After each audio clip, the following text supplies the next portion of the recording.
Hello, everyone, and welcome to the 2023 MIT Graduate Program in Science Writing Info Session.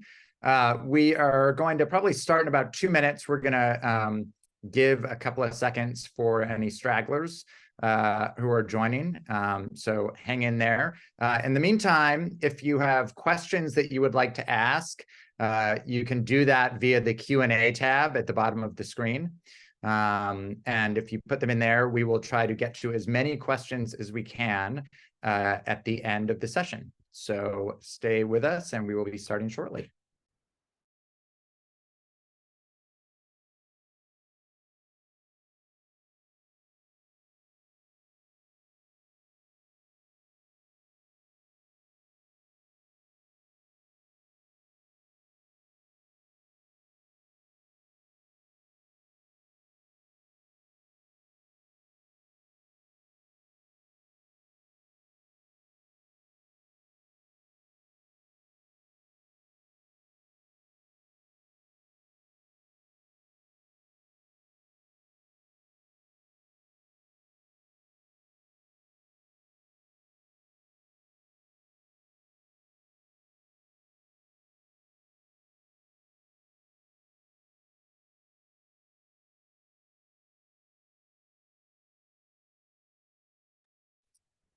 Okay, I think we're gonna get started. For people who have just joined us, welcome. If you have questions that come up during this, please put them in the Q&A tab at the bottom, and we will attempt to answer those as many as possible. My name is Seth Mnookin. I'm the director of the graduate program in science writing. And over the next hour, a little bit more possibly, we're going to talk about the program, our curriculum, what we prepare you for after we leave and after you leave the program.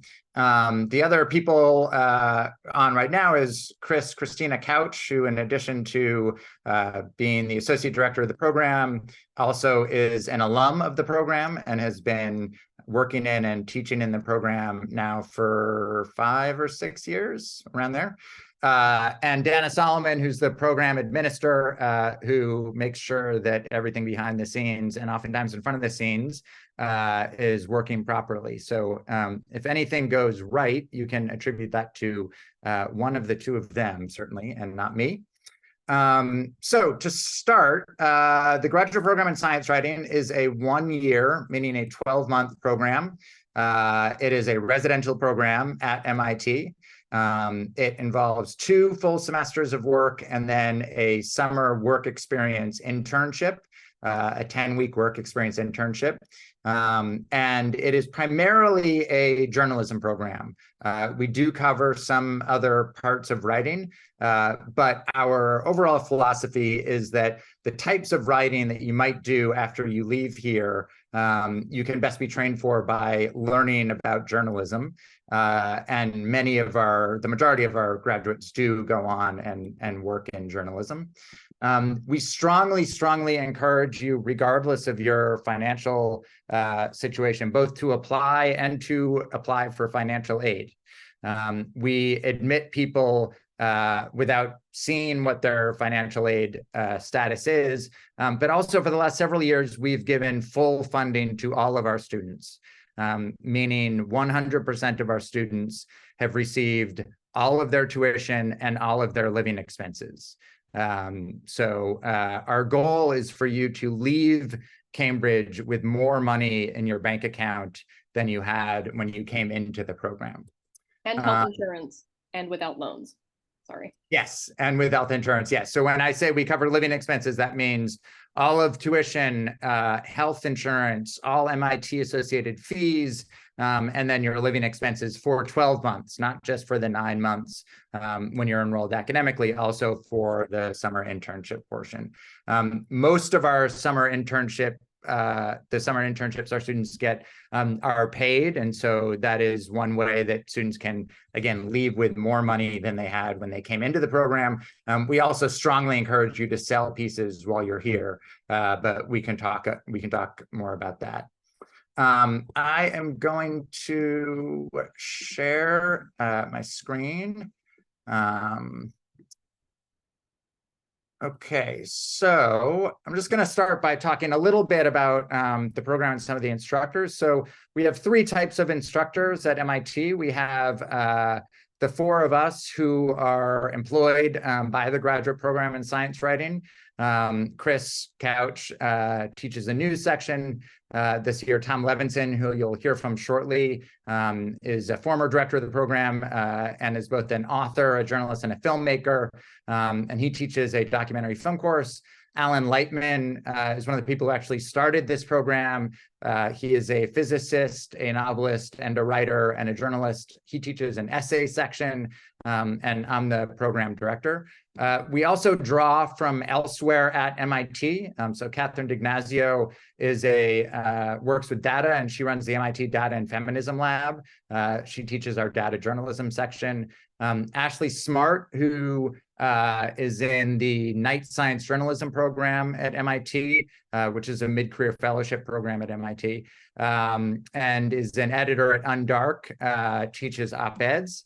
And then we also have people who are full-time professional journalists that are working in our program. So Sarah Childress, who is an editor at the Washington Post, one of the investigative editors at the Washington Post, but does live in Boston, teaches our investigative unit. Cynthia Graber, who is a longtime radio journalist and is the host of Gastropod, a podcast about the science of food, does our podcasting unit. Angela Saini, who is a journalist and author, a really incredible journalist and author, teaches a section on race and equity. And Karen Weintraub, who has been writing about primarily COVID for the last several years at USA Today, teaches our features section. Karen also is based in Boston. These are just some of the awards that have been won by our instructors.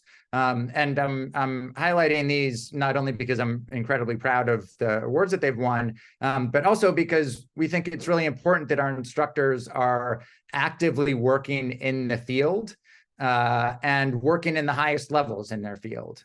So Angela and Ashley helmed an excellent series on Undark called Long Division, the Persistence of Race Science.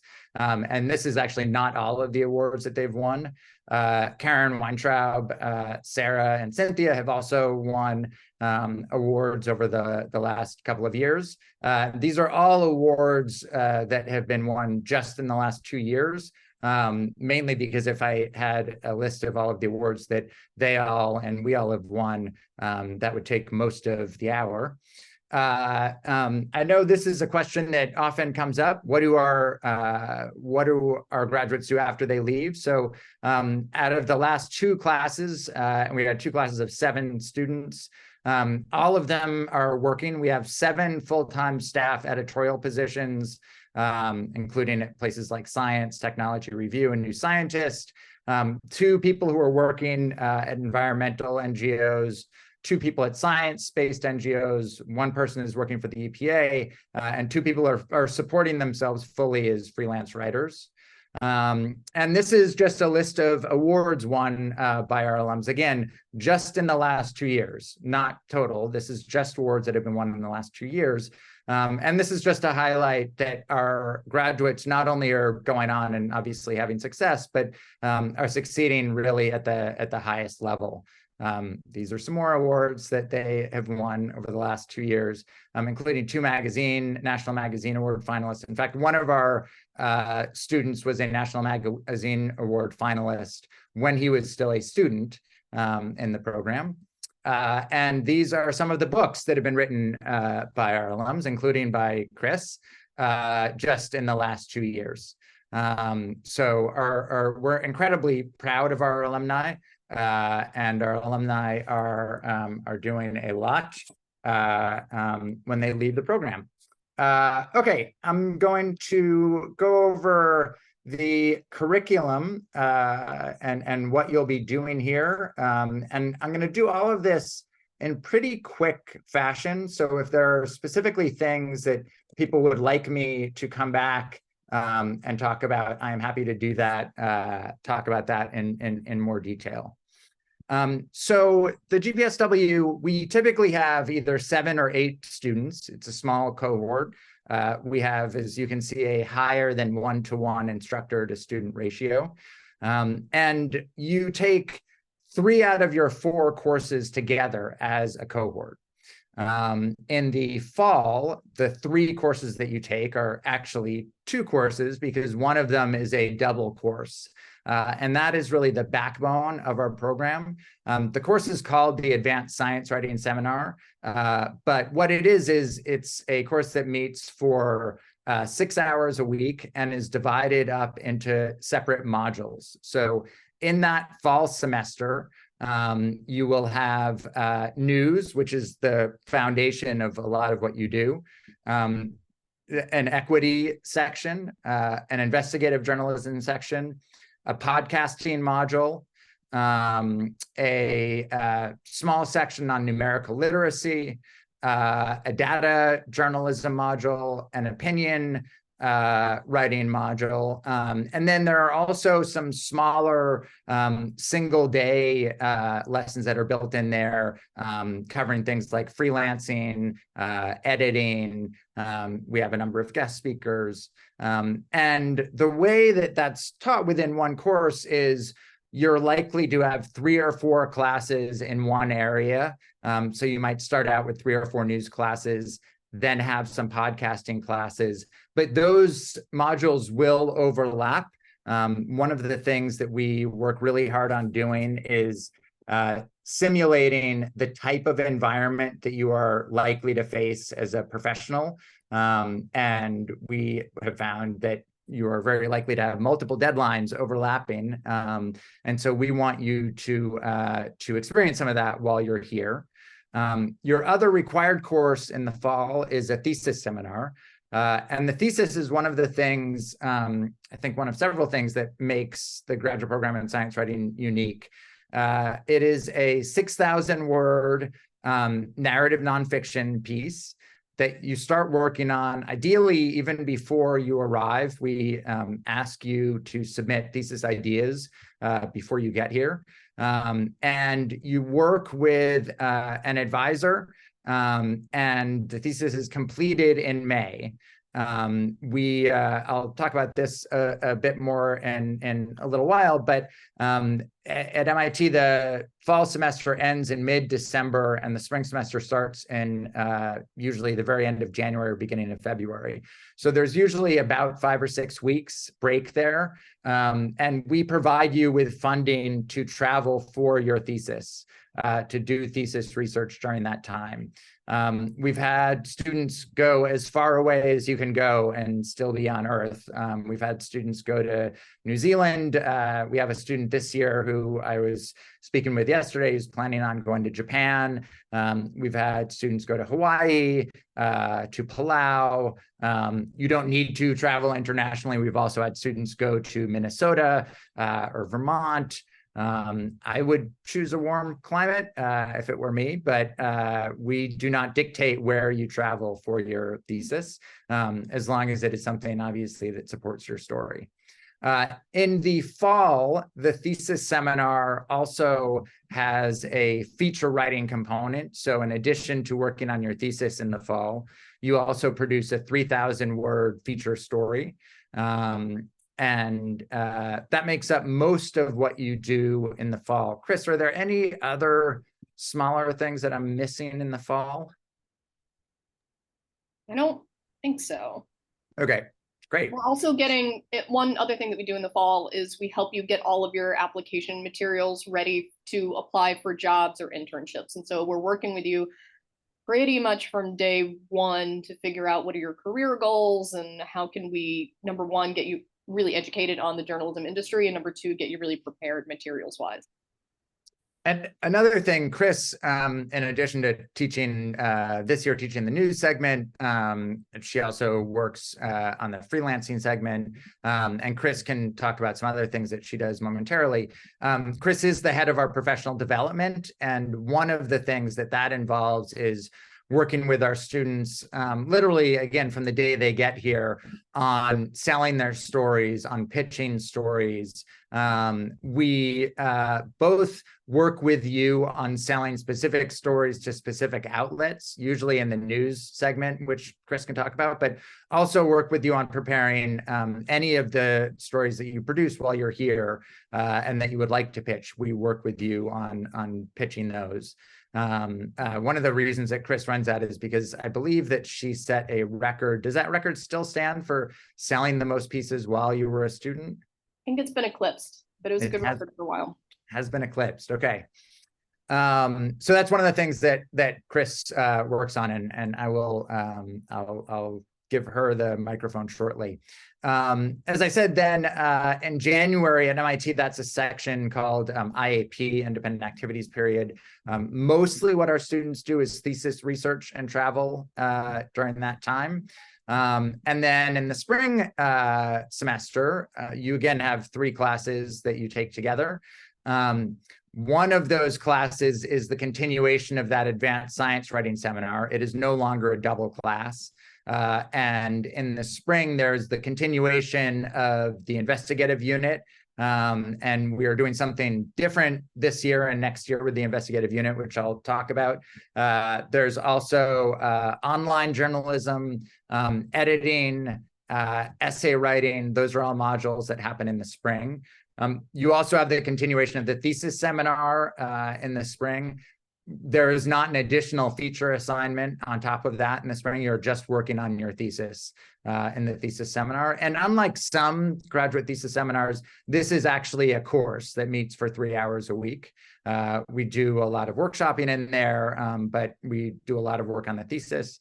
And then the third required course in the spring is a documentary film course, which Tom Levenson is going to be joining us in about 13 minutes. And he's our documentary teacher. He can talk a little bit about that.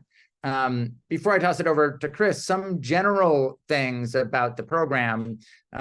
We think our strengths, obviously, are our instructors and the attention that we pay to our students. A huge strength also is the fact that we're at MIT. And so no matter what type of science you're working on, or what area of science you're interested in or covering, there will be someone who is an expert in the field. And we have incredible success in our students being able to interview and meet with MIT scientists. And that's a real strength of the program. One of our requirements is a lab requirement, which Chris can also talk about. And then finally, one other thing that we place a huge amount of emphasis on is mentorship. All of our students are assigned an alumni mentor before they arrive in the program. And we set up those mentorships based on your interests, your career interests, the types of stories that you're interested in covering. And we also, one of the first assignments that you do is writing a profile or doing a Q&A with one of the Knight Science Journalism Fellows. So again, that's the Knight Science Journalism Fellowship is a year-long mid-career fellowship. And we want to get you interacting with them as much as possible because we think that those are also people who can serve as mentors for you. So Chris, do you want to talk a little bit about the lab experience and some of the stuff you do? So I do a bunch of things here at MIT. One of my primary responsibilities is to handle professional development stuff. So what that means is that from the second you're admitted, not before you come to class, we're already starting to pair you up with an alumni mentor. Apologies, there's construction outside of my window. We're pairing you up with an alumni mentor who's either in your field, in the beat that you would like to cover, or who's in the type of media you would like to be in. So we try and pair a multimedia journalist with other multimedia journalists. As far as the rest of the year goes, I meet with students one-on-one to figure out. Some students come and they have a very laser focused idea of what they want to do. That's great. My job is to help put resources and people in your way that will help you get there and build out your portfolio in a way that makes you more eligible for those jobs. Most students I work with don't have a real laser focus, and that's also great. Students don't really need to have a super clear idea of exactly what they want to do. I enjoy sitting with students and trying to figure out what do you like and what do you not like. Curriculum-wise, I'm teaching the news segment this year, which really starts from the very beginning of the program. The very first thing you do is the news segment. The way that our cohorts are typically designed in a way where we have a few people with really strong journalism backgrounds. We tend to have a few people with really, really strong science backgrounds, and then we tend to have a few people that are in the middle. So maybe they've got a science degree, but then they have some writing experience also, or vice versa. And so as far as starting the curriculum off, we start sort of both at the beginning. One of the first reading assignments is a primer on typical journalism terms, along with a reading on how to read a scientific study. So we're starting right there, and then we're moving pretty quickly. Students do 4 news assignments for the curriculum. The last one this year, students are required to pitch it out to a publication. So for this year, we partnered with Ars Technica and Environmental Health News, and students are pitching their stories to one or the other. One of our big focuses is making sure that our curriculum is in line with industry, and making sure that students have as many industry connections as possible, and that they're building their portfolio as they move along in the program. The more we can align our curriculum to be able to do that, the better. Another thing that I teach is called the lab experience. It's a fairly small field reporting course. The goal of it is really to give you an idea of MIT just has a million cool science resources. We want you to be able to see science unfolding. And so students choose 2 labs on MIT campus, and they do 6-hour rotations in each. So that means they're going into the lab, they're sitting in on meetings, they might observe experiments, they're interviewing lab members, and then they end up writing 1 profile, either of an entire lab or a person in the lab, and they do 1 news feature based on the other lab. Again, the goal is to get you a little more integrated into the MIT community. We want you to walk away not just with a good portfolio, but also with contacts in your beat of choice. So those are a couple of ways that we do that. During the course of the year, as students are moving through the curriculum, students may say do a podcasting unit and then really fall in love with it and sort of change their career goals. So I'm working with students to find work experiences that are going to fit what they want to do and the type of journalist they want to be afterwards. So I'll talk a little bit about what our work experience looks like. Students are required to do, after the program is over, which is in mid-May, students are required to do 10 hours of work experience, or 10 weeks of work experience for at least 35 hours a week. So for some students, for a lot of students, that means getting an internship. That can mean doing 1 full-time internship. It can mean doing 2 hybrid internships. So if a student comes and says, I'm really interested in learning multimedia work, but I also really want to do some long-form feature writing, we can figure out a way for them to be at 2 publications in order to develop both skills at the same time. Students are also welcome to do 1 part-time internship somewhere and freelance with me over the summer if that's the direction that they'd like to take their career. Students are also welcome to just get jobs. We really, really have a very strong focus on getting jobs, and we've been really successful with students getting jobs in journalism. As of the students that graduated last year, every single one of them is either in a full-time staff position or they've extended an internship or a fellowship. And I think we have 1 student who's a freelancer. And so we've had really, really good a good track record in terms of job opportunities. Yeah, that's a lot for me. Great, thank you. And again, thank you. I see we have a number of open questions, which we will get to all of those. A couple of general things to touch on. One thing I did not mention is, in addition to obviously working with all of the instructors in different modules, you also work very closely with one-on-one with a thesis advisor. Your thesis advisor is typically assigned in October. after we nail down what your thesis topic is going to be. And we usually have about half of our students with advisors among the instructors and half of our students who have advisors from outside of the instructors. Looks like Tom just joined, and we can get to him in a second. So, for example, we might have a student who is really focused, who's working on a thesis, and I happen to know someone who has just written a book in that topic. That actually happened this year. And again, because we are a small program, we're able to then go out and usually hire those people to work with our students. That's been something that's been really excellent. So I think just in the last couple of years, we've had 2 New Yorker staffers, a New York Times Magazine writer, 2 people from the New York Times, all working as thesis advisors for our students.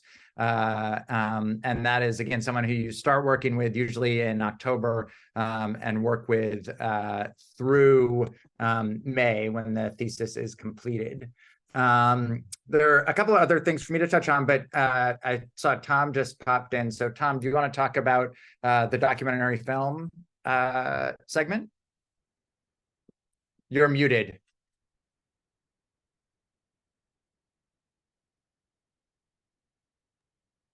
The "you are muted" is the clarion call of our age. Yes. Okay. Hello, everyone. I'm Tom Levenson, and I've had a varied career as all kinds of things, including for a long time a documentary filmmaker. And one of the things that I think is distinctive about our program is that we teach a full semester course in the basics of making science documentary videos. And I'm only going to speak for a couple minutes, so there's time for questions. What the course does is train you in both it's an introduction to the technical aspects of filmmaking. People learn about editing, they learn about basic camera work, basic lighting, in conjunction with and actually relying on the podcasting training that you get. It pursues, further development of your ability to take and work with sound. All those things that you need to just sort of gather the material you need to actually make a documentary film. And there are a bunch of exercises that help hone that. And much of the first half of the semester is spent in various ways developing those skills. But the real goal of the course is to build a competence in storytelling in video. And we do this for 2 reasons. One is it's essential for making documentaries. If you do want to make really compelling audio, video, multimedia, narrative nonfiction, you need to understand the both the constraints and the possibilities of the medium. Understand how story works in such a relentlessly linear. One second once it's gone is gone in a film as it unrolls and so forth.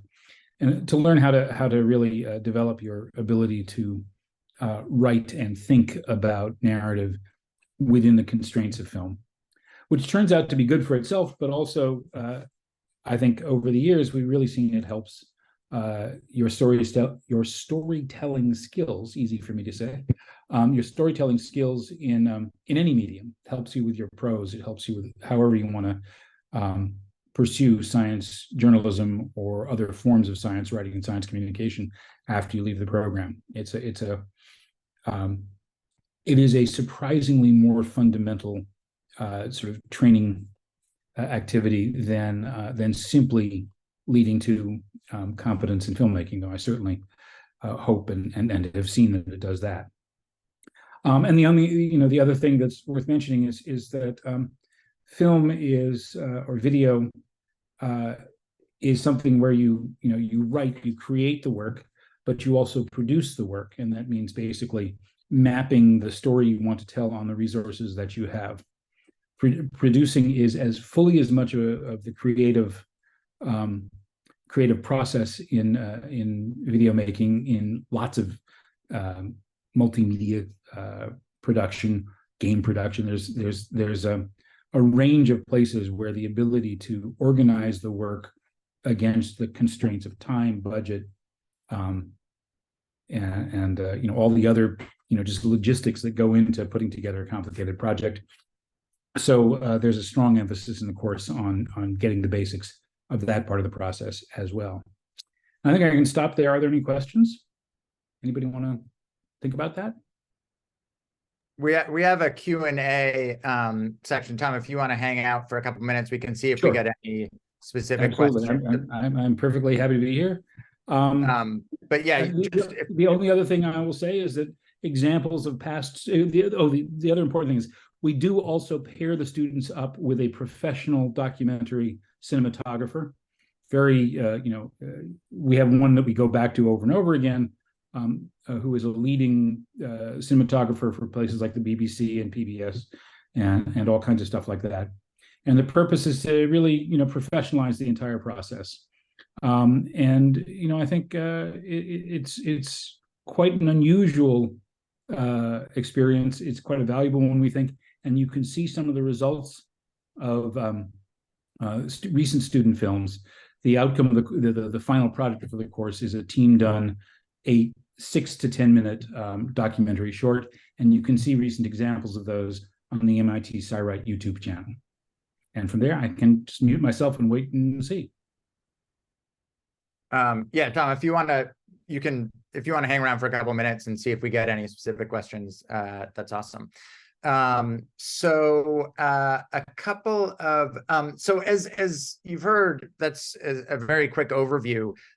We obviously understand that you are not going to in a 12-month period become an expert in all of these various areas of journalism.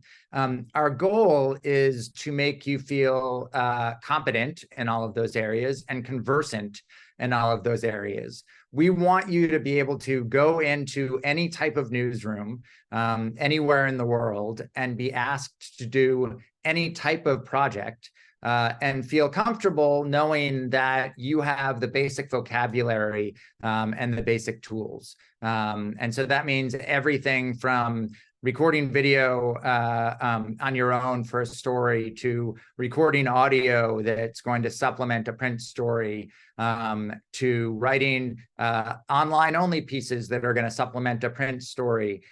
We want you to feel comfortable regardless of what you're asked to do, if you're asked to do something in a newsroom. There are a couple of questions that have come up and that come up every year about the background of our students. We do not require our students to have any background in journalism. Typically, about half of our students do have journalism background and half don't. We don't look for that breakdown. I'm not sure why it ends up being that way, but for some reason, we typically end up having about a 50-50 split. Similarly, we usually have about half of our students with a hard science background with bench science experience, and half of our students who have really done no science apart from whatever was required in college. We do not require you to have any specific type of scientific background. The thing that we really do look for is a sustained interest in communicating and writing about science. And so if you can show a sustained interest in science and communicating and writing about science, then you are potentially a good fit for the program. The application does require several writing samples to show that type of writing. If you don't have writing samples that you feel like illustrate your interest in science and in communicating science to the public, it is perfectly acceptable to write writing samples specifically for the application. We have had many students do that and have gotten many excellent applications from students who, in addition to the required essays, have written specific pieces designed for the application. We also, I'm not sure if we've gotten a question today, but we sometimes are asked about the age of our students. I would say the average age is usually mid to late 20s. but we have students, it's not unusual for us to have one or two students in their 30s. It's also not unusual for us to have a couple of students who are coming here right out of college. There's no, we're fine no matter how old you are, as long as you have a college degree. You are required to, MIT does require that you have a college degree. I don't think we've gotten any questions about this, but there's no minimum GPA that we look for. And in fact, if there are parts of your transcript that you feel like do not adequately represent you, explain that to us in the application. We have had students who had a lot of trouble during 1 year in college, and their grades reflected that, and communicated that to us, and that was fine with us. We understand that people go through all sorts of experiences in life.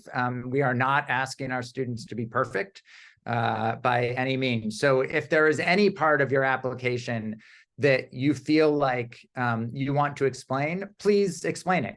And we really eagerly look at that. But the main thing that we are looking for, much more important than grades, and much more important than any test scores, is writing ability, is an ability to write about science for a general audience. I'm going to start going through some of the specific questions, and I'll just read them out loud as I go through them. So one of the things that we do ask for in the application is some suggested thesis topics. And the question is, should the thesis projects suggested during the admissions process and examples used in the essays be purely scientific topics, or can, for example, one of them be from an area of humanities? I would recommend that what we're looking for is your ability to communicate scientific ideas and concepts to the public. So if you're talking about imagery in Shakespeare's tragedies, that might show your ability to write, but it's not going to show us an ability to write about science. So I would not recommend submitting things that are really solely grounded in the humanities, but something grounded in science could be an essay about the natural world. It could be writing about an experience with the healthcare system. It does not need to be, you're explaining quantum physics to the public, but it should touch on science in some way. For the thesis portion of our application, what level of depth is expected in terms of prior and supplied knowledge? Should there be proof of deep research of the topic, or is a description of the general area of interest enough to grant an idea of what we're thinking? That's a great question. We're looking for like a paragraph, basically. You don't need to spend a week researching this, but we would like to see that you've put some thought into this. It does not need to be a huge part of the application, but I would say, a healthy paragraph or a couple of paragraphs is fine. By that same token, I think we would be surprised if we got 2 or 3 pages just on your thesis. We probably don't need to see that. Okay, another question. What are the benefits of the program for journalists who are already working in the field and have a few years of experience but want to receive a further education? I'm going to toss that over to Chris in a second, because she had a ton of experience when she came into the program. It is not at all unusual for students to come here with experience as working journalists, sometimes with really significant experience. When I said about half of our students come in here with journalism experience, that might mean just experience for their college paper, but it is not unusual at all for students to come in with professional experience. I think the benefits are especially if you've not done writing about science. There are really obvious benefits, but also any of the areas that we cover. If you have been writing mainly short stories, short news pieces, and want to work on your feature writing, I think this would be a great program. But Chris, do you want to touch on that? Yeah, so my background prior to coming into the program, I was a journalist for about 10 years. I was covering primarily finance with a little travel and human interest stuff kind of thrown in.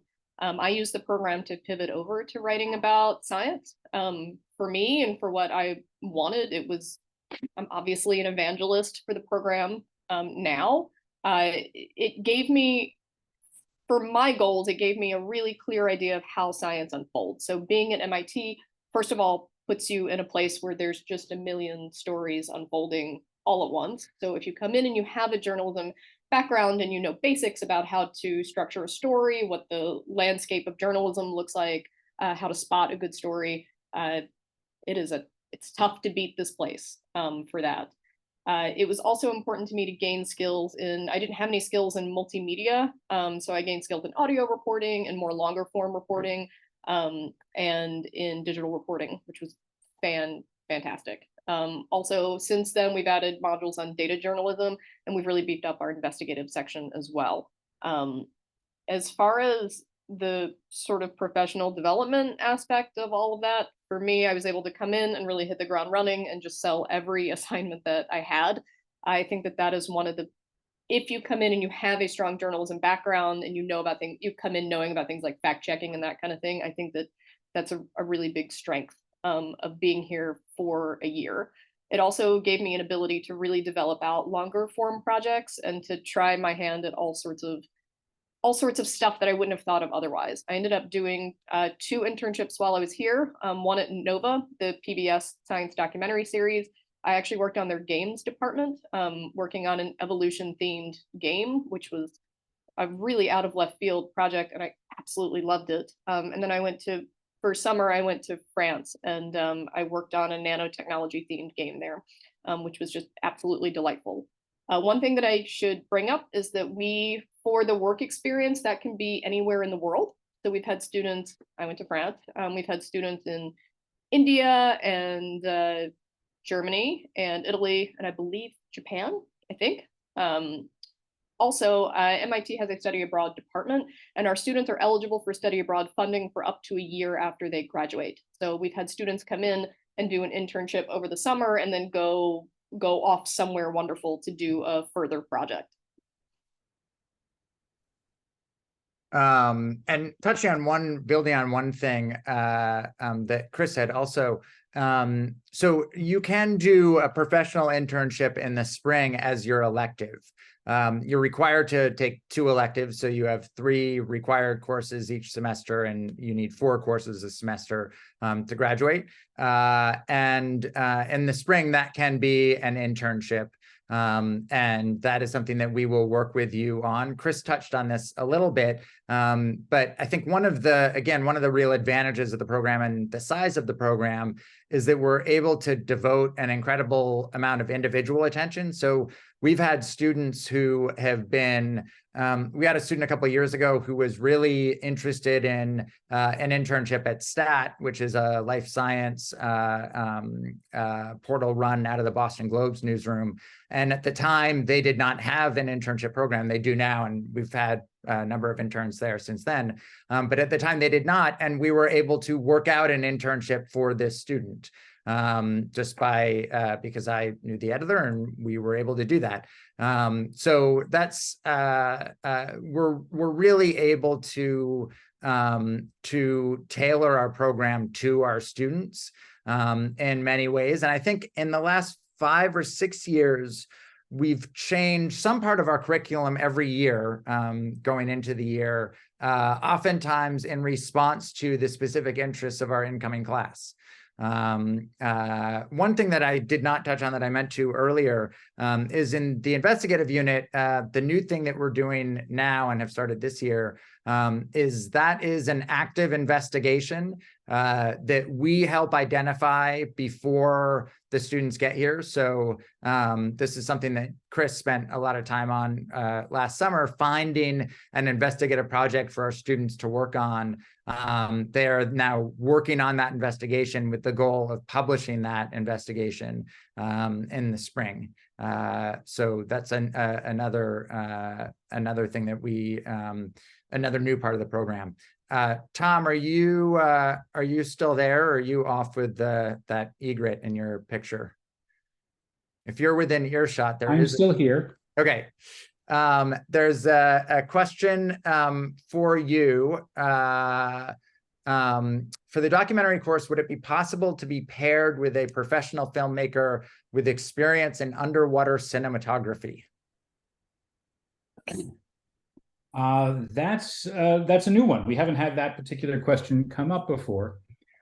There is a good friend of the program who is actually a really quite brilliant underwater cinematographer.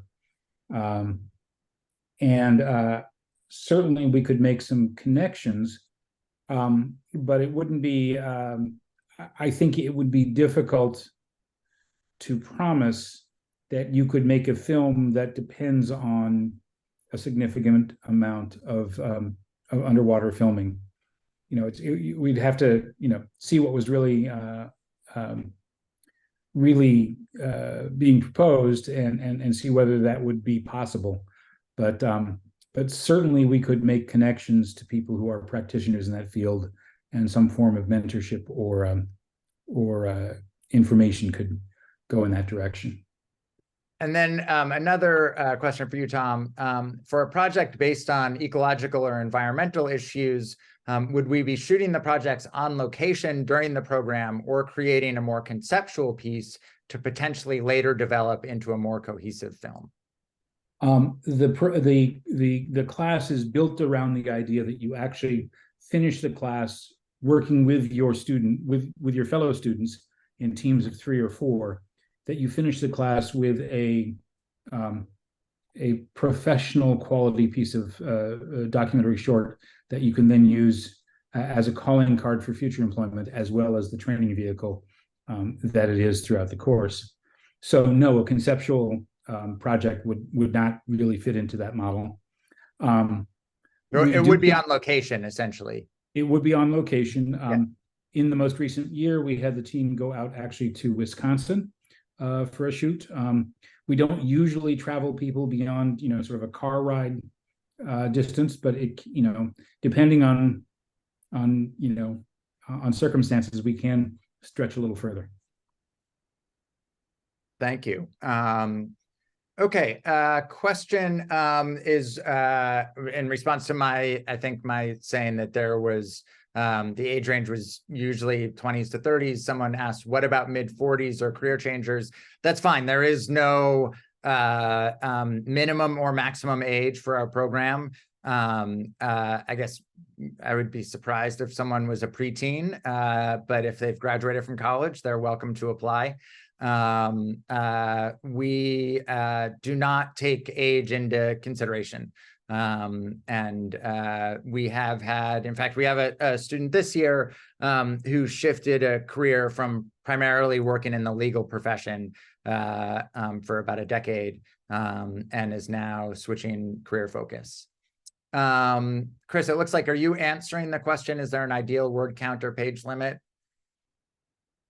You go ahead.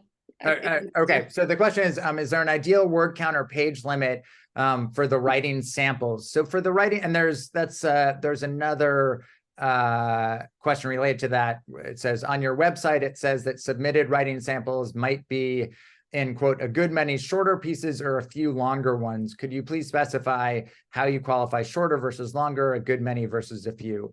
In general, I would say for the writing samples, we're probably looking for in total, somewhere between 3,000 and 6,000 words. Chris, would you say that's a fair? So, that could be 3 2,000 word pieces. It could be 5 or 6 1,000-word pieces. We do not view more as being more. So we think that between 4 and 6,000 words or 3 and 6,000 words is probably enough for us to get a sense of your writing. You don't need to send us 30,000 words. If you have written a book, that's great. But you don't need to send it to us. Really look for the pieces of writing that you think are going to best illustrate your talents for us. Question, would you say the program is suitable for someone interested in writing about social sciences, e.g. anthropology, rather than biological health or environmental sciences? Certainly it is fine for some of the work that you do here to touch on social science. I don't think it would be a great program if you had no interest in any type of hard science. That is a lot of what the topics focus on. The writing, I think, is applicable across all different disciplines. But if you don't have any interest in writing about biology or health or technology, then you might be frustrated, because that's a lot of what we do here. Question is, how valuable or insightful would you consider a letter of recommendation from a creative writing professor touching on writing skill without a science component? That is totally fine. We want your writing samples to touch on science. Your recommendation letters do not need to touch on your ability to communicate about science. We have had a ton of recommendations from creative writing professors, and that is wonderful and totally great. A question, have there been documentaries made during the course that have been successfully sold? Tom, I don't think there have been. It's not really appropriate. Yeah, they haven't been sold because these are productions of the graduate program in science writing. They're copyrighted by the graduate program, and they're paid for by the graduate program, which is one of the reasons that happens. And we license them out under a Creative Commons license. We want distribution much more than we want the very small amounts of money you get for documentary shorts out in the real world. So our documentaries have been picked up in various places. We've had audio at The Atlantic. We've had video at space.com. Very often the departments of the universities that feature some of the people whose work we document will use them on their websites. But the goal on this one is to train and then advertise the skills of our students, and not to try and turn a profit on it. Though I certainly wouldn't mind if anybody wants to write a check to help us produce the next documentary. And again, you can see examples on our YouTube page. You can see, if you just look up the graduate program in science writing, you can see examples of our documentaries. And I should also say there's a ton of information about the program on our website, which is sciwrite.mit.edu, sciwrite.mit.edu.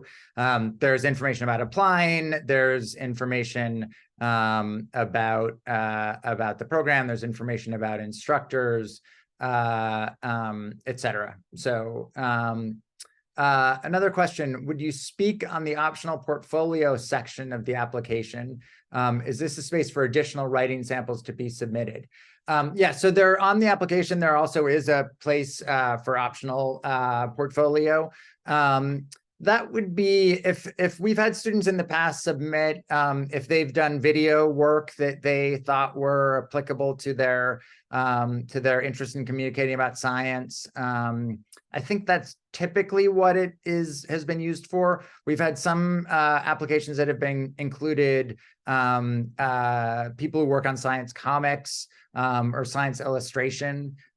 We had one of my first thesis students was a student who is also a science illustrator, and her thesis combined her field illustrations with her writing.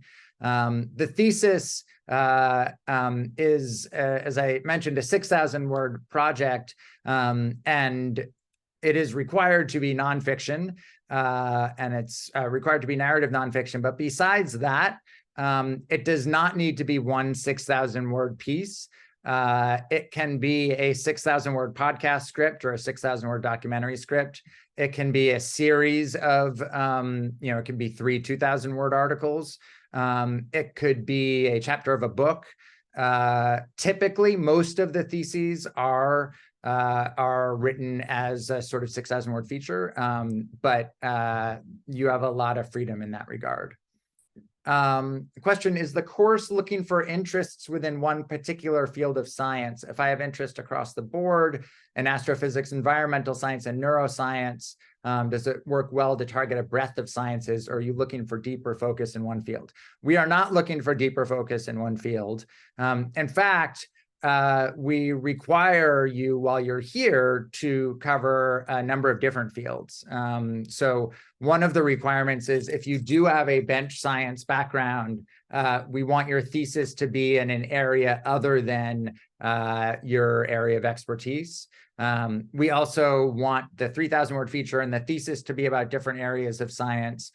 We want to expose you to writing about as many different types of science as possible. We don't force you to write about any specific area, but we are not looking specifically for people who have hyper-focused in one area.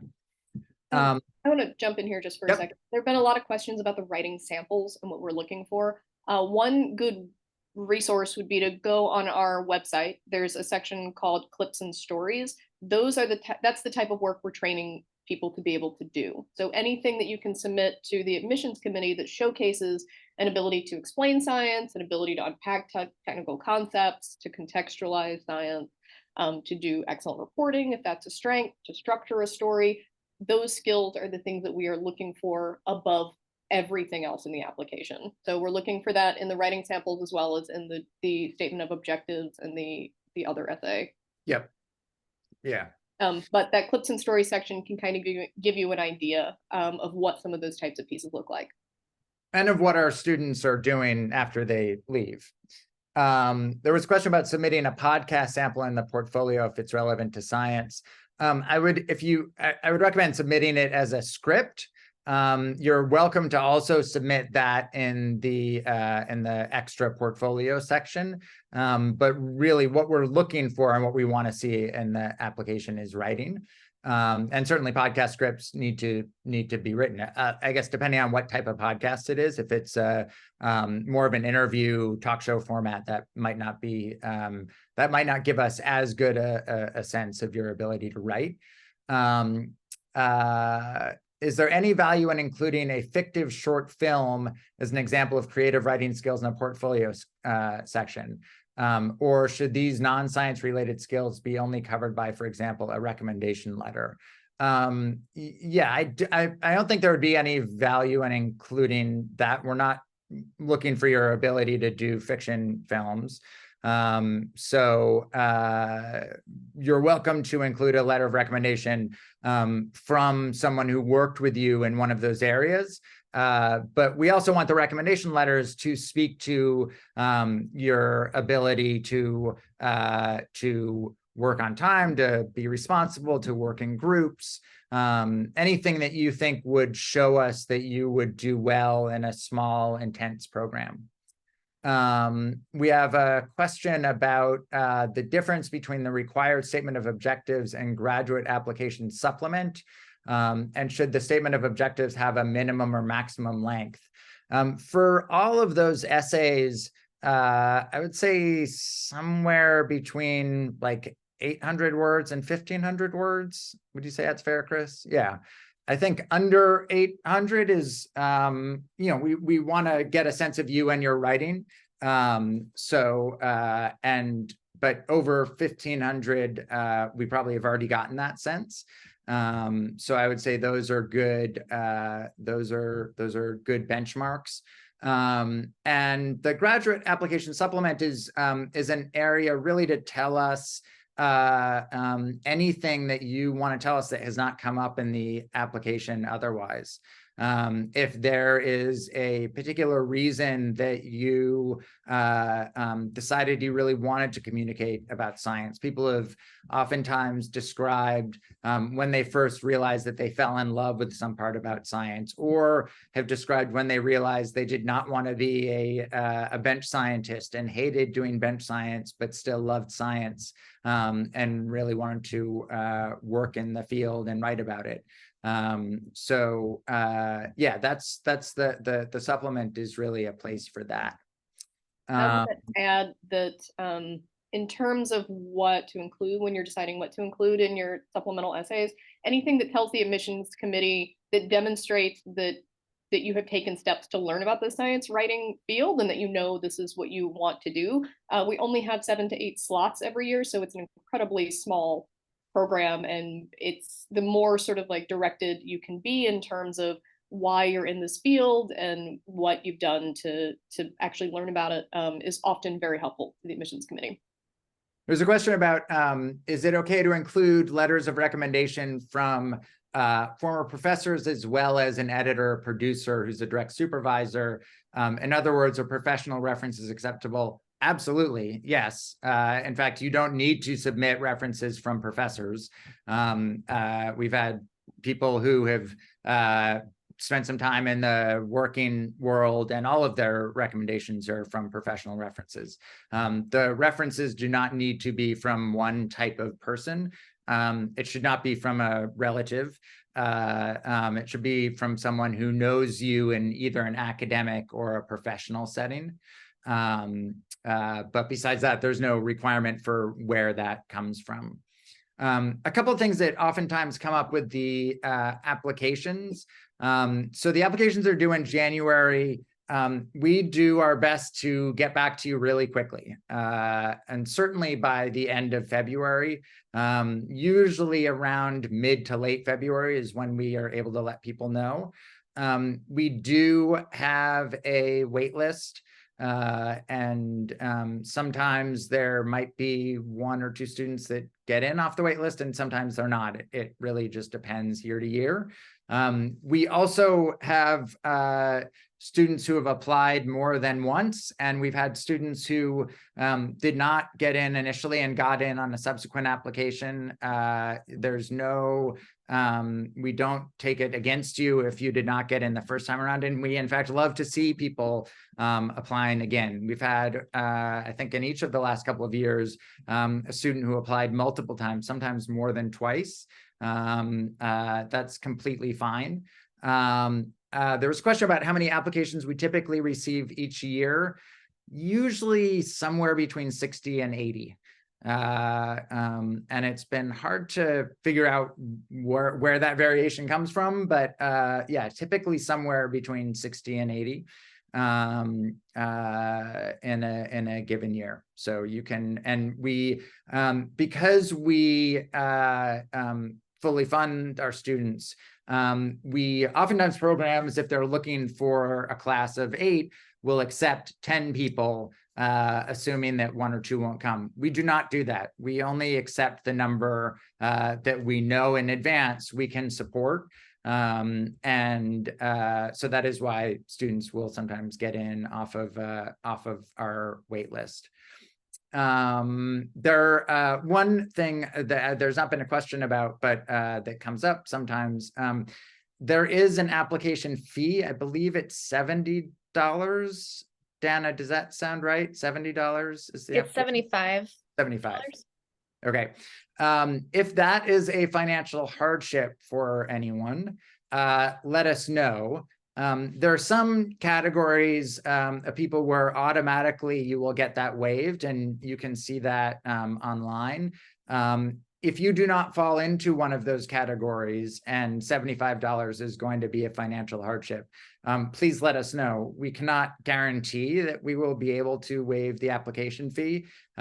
We only have a limited number of slots that we're able to do that for. And once those are used up, they're used up. But please let us know. We don't want anyone not to apply because they can't afford the application fee.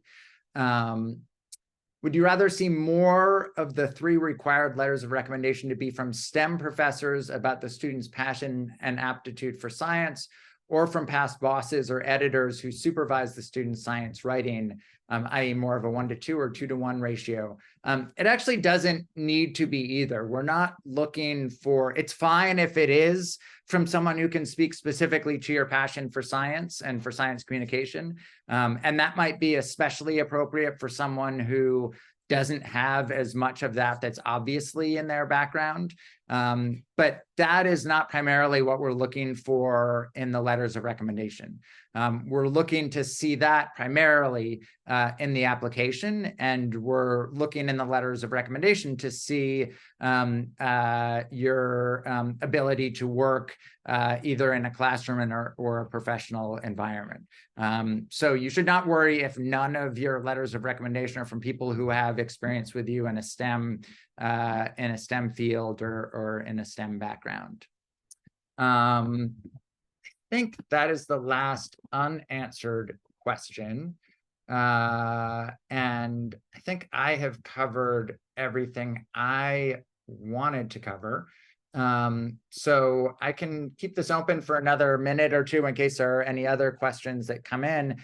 But if you happen to think of something that comes up that you did not ask today, please just write to us. Again, on our website, there's an email address to get in touch with us, and we will get back to you. We do not want to make this process mysterious or scary or confusing. We know that it is stressful applying to anything and applying to graduate school. And we want to demystify it as much as possible. So if there are any questions that you have, please do let us know.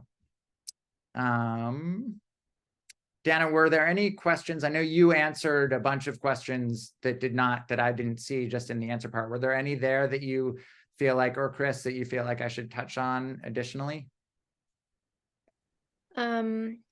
One prospective applicant mentioned something. I'm trying to find the exact question, but I can't. But they mentioned if they should identify faculty that they might be interested in working with in advance. Oh, yes, I think I saw it. Or identify potential thesis advisors in advance. No, you don't need to. I mean, again, we love seeing that you have done some research. So if you if you are a particular admirer of a faculty member's work in a specific area, or you've read a piece that I wrote or Chris wrote or Tom wrote that you really liked and is the type of piece that you want to aspire to write, great, let us know. You do not need to identify potential advisors and should not identify potential advisors from outside of the program. We'll talk about that once you get here. So no, you don't need to identify anyone specific that you would like to work on. If you do mention us, you should spell our names correctly. That has happened in a couple of applications and where they were not spelled correctly. Should not call us a different school. Just yes, yeah. We get applications for other schools. Great. Yeah. The thing that I was thinking of that I didn't address actually was the lab portion. If prospective applicants have interest in working with a specific lab or in a specific area. Right. So again, it's certainly not something that you're required to include in your application. If one of the reasons you're particularly excited about being at MIT is because of a specific area or lab, great, let us know. We always, that's something, we always like knowing more about you and more about your interests. And that's something that certainly, I think shows us something more about you. Anything else? Anything in the chat that came up? I did see a lot of questions about international admissions. And I just want to reiterate that we make no distinction between domestic and international applicants when we're making admissions decisions or assigning funding. So being an international applicant, we definitely encourage you to apply. There is no detriment to applying from a country that is not the US. You can always email us to ask about the English literacy requirement and other requirements related to being an international applicant, and we're happy to help you through the process. Yeah. Yeah, we don't make any distinction based on anything. We don't have minimum or maximum numbers of any different type of category. But we welcome international students. We love working with international students.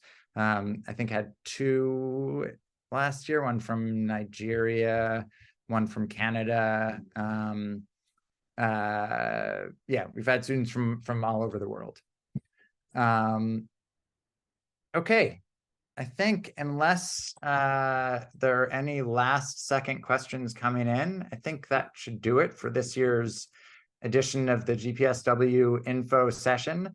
I will just close by saying that one of the things that we love is working with students. It's a joy for us of the program is that we get to work so closely with all of the students, and that we really get to spend a year working with you on your writing and helping you along in your careers.